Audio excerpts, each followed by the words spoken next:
It begins with a paradox of power. The more authority a leader claims, the more resistance he can create. And sometimes that resistance does not come from enemies, but from the system itself.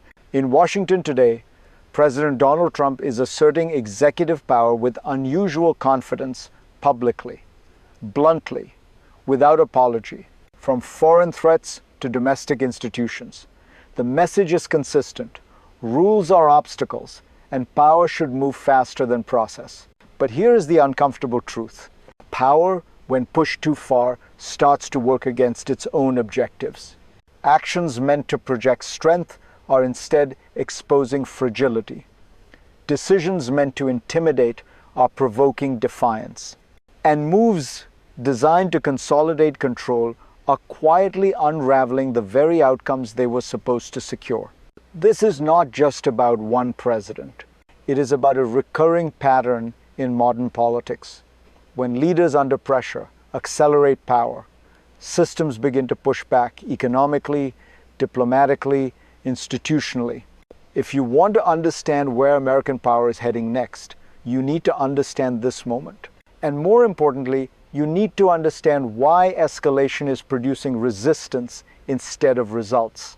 If this analysis helps you see the system more clearly, stay with me.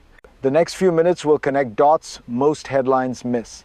Because to grasp what is happening now, we first need to define the problem clearly and without slogans. To do that, we have to step back and ask a fundamental question. What exactly has changed in the way power is being used? What has changed is not simply the intensity of presidential action, it is the method. For decades, American power operated within a web of restraints. Alliances were managed quietly. Legal processes moved deliberately. Institutions absorbed pressure so that the system itself remained stable. Strength was expressed through predictability. That architecture is now being tested. In this moment, executive power is no longer exercised primarily through negotiation or delay. It is asserted publicly, rapidly, and with little patience for institutional friction. Foreign policy statements arrive before diplomatic consultations. Judgments are issued before investigations conclude. Pressure is applied before consensus is built. This shift matters because power is not only about authority, it is about trust. Allies calculate reliability. Courts depend on perceived independence. Markets respond to institutional credibility.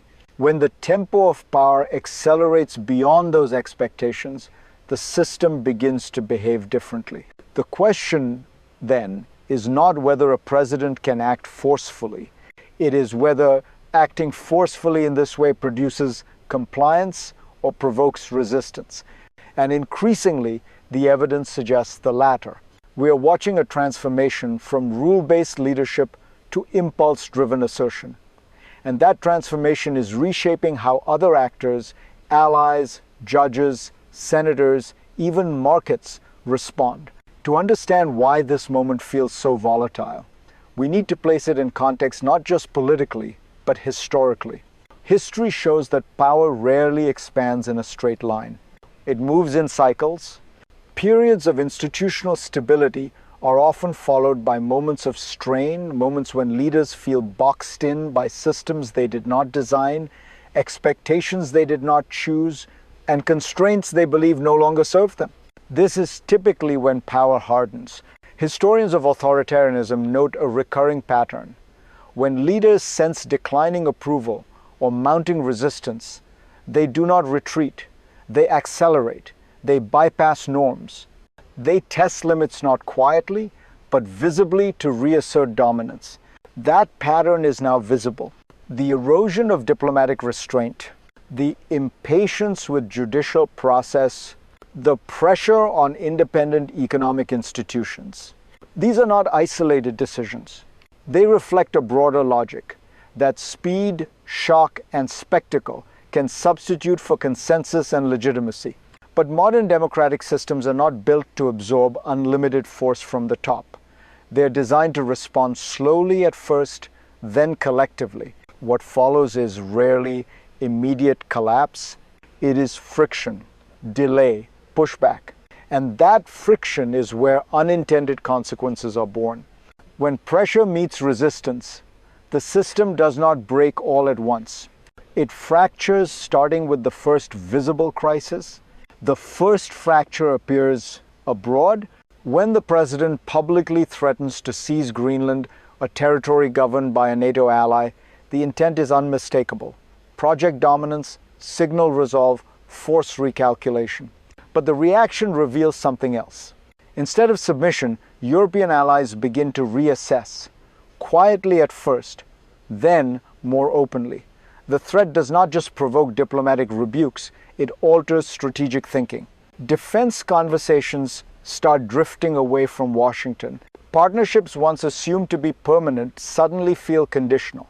This is how power backfires. Alliances are not held together by force. They're held together by predictability. When that predictability erodes, even close partners start looking for alternatives in Asia, in new markets, in new security arrangements. And the cost is not abstract. Joint defense innovation slows, military coordination weakens, commands that depend on trust in Europe and the Indo-Pacific become more fragile. What was meant to strengthen leverage instead introduces doubt. If this pattern feels unfamiliar, pause for a moment.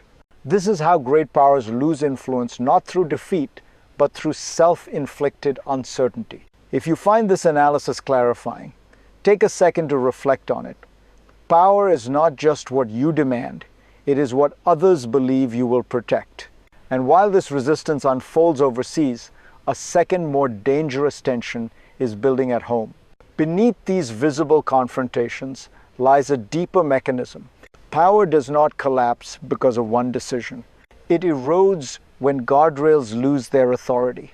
At home, the most consequential shift is not a policy choice, but a posture. The open dismissal of legal and institutional restraint. When a president issues a public verdict in a fatal law enforcement shooting before investigators finish their work, the signal is unmistakable. Process is optional. This changes behavior across the system. Investigators are placed under political pressure. Communities begin to doubt impartiality. And institutions tasked with enforcing the law lose the trust that allows them to function peacefully. The same logic applies to economic governance. An independent central bank is not a technical luxury, it is a credibility mechanism. When executive pressure escalates into criminal probes, the message to markets and lawmakers is destabilizing. Monetary policy is now political terrain. Here is the paradox. By attempting to dominate independent institutions, power actually weakens its own capacity to govern. Decisions become harder to implement. Successors become harder to appoint. Resistance becomes institutionalized. This is not chaos. It is systemic friction, the quiet kind that grinds effectiveness down over time. And when that friction intensifies, it inevitably produces a second, sharper crisis. The second crisis erupts inside the political system itself. Pressure on the Federal Reserve, once whispered, becomes overt. A campaign to force interest rate cuts escalates into a criminal investigation of the sitting Fed chair. What was meant to bend the institution instead hardens opposition. The reaction is swift and revealing. A Republican senator publicly vows to block any nominee to lead the central bank until its independence is secured. Others echo the concern. The issue is no longer monetary policy. It is whether foundational institutions can operate without political coercion. At the same time, resistance spreads on another front. Republican lawmakers move to restrict the president's use of war powers, seeking to prevent unilateral military deployments without congressional approval. This is not symbolic dissent. It is structural pushback. The response from the president is anger, personal calls, public threats, political retaliation. But here again, power overreaches. By attacking members of his own party, the president risks fracturing the very majority he depends on. Authority that once commanded compliance now provokes insulation. lawmakers begin protecting the institution and themselves. This is the moment escalation turns inward. And when institutions strain, it is not abstract systems that feel the pressure first, it is ordinary people. This is where the story reaches you. Because when institutional trust erodes, the consequences do not stay in Washington. They move into communities, into markets, into daily life. If you are a citizen watching law enforcement actions unfold, and you see political leaders declare verdicts before investigations are complete, something shifts inside you. Confidence fades, suspicion grows. Every encounter begins to feel heavier, more charged. If you are a worker or a business owner, and you see political pressure placed on the central bank, uncertainty creeps in. Interest rates stop feeling like economic tools and start feeling like political weapons. Planning becomes harder, risk becomes personal, and if you are simply trying to believe that the system will hold, that rules still matter, the constant erosion of guardrails leaves you exposed, this is the human cost of power without restraint. Not chaos overnight, but tension without release, anger without closure. If you've ever felt that quiet unease, that sense that the ground is less stable than it used to be, you're not imagining it. If this resonates, take a moment to stay engaged. Understanding these dynamics is the first step toward regaining agency in uncertain times. But these consequences do not stop at America's borders. They ripple outward, and the world is already responding. Globally, power is never observed in isolation. It is measured, interpreted, and recalculated. When allies see threats directed at one of their own, they do not just respond emotionally, they adjust strategy. The Greenland episode becomes more than a dispute over territory, it becomes a test case for reliability. If sovereignty can be questioned so casually, guarantees begin to feel conditional. That uncertainty spreads. European partners start reconsidering long-term defense planning, conversations shift toward diversification, new suppliers, new markets, new strategic hedges. China and other Asian economies enter discussions not out of preference, but prudence. This is how influence leaks away. At the same time, military credibility depends on cohesion.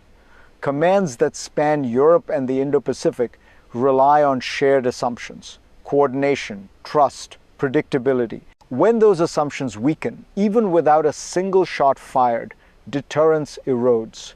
Meanwhile, abroad, economic signals matter. After a military effort to remove Venezuela's president, the declaration by a major energy executive that the country is uninvestable undercuts the stated rationale. Intervention without economic confidence leaves partners questioning intent and coherence. The world is not rejecting American power. It is hedging against its volatility, and when volatility defines a moment, the future does not arrive as a single outcome, it branches. From this point forward, three paths emerge. The first is stabilization. Pressure slows. Institutions reassert independence. Power learns to move through systems rather than against them. Alliances regain confidence, not because disagreements vanish, but because predictability returns. This outcome requires restraint, the hardest skill for any leader under pressure. The second path is manage tension. Escalation continues, but resistance contains it. Courts push back, legislators block excesses, allies hedge without breaking. The system survives, but at a cost. Slower growth, weaker trust, constant friction. Power functions, but inefficiently. The third path is erosion. Norms weaken faster than institutions can adapt. Executive pressure becomes habitual. Resistance fragments. Alliances thin. Markets price in political risk. Nothing collapses dramatically. It simply stops working as intended. History suggests that systems rarely fail all at once. They decay through accumulation. Which path prevails depends less on ambition than on feedback. Leaders who interpret resistance as information adjust. Those who interpret it as defiance escalate. The future, then, is not predetermined.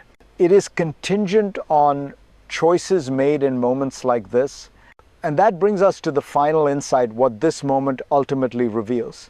This moment reveals something fundamental about power.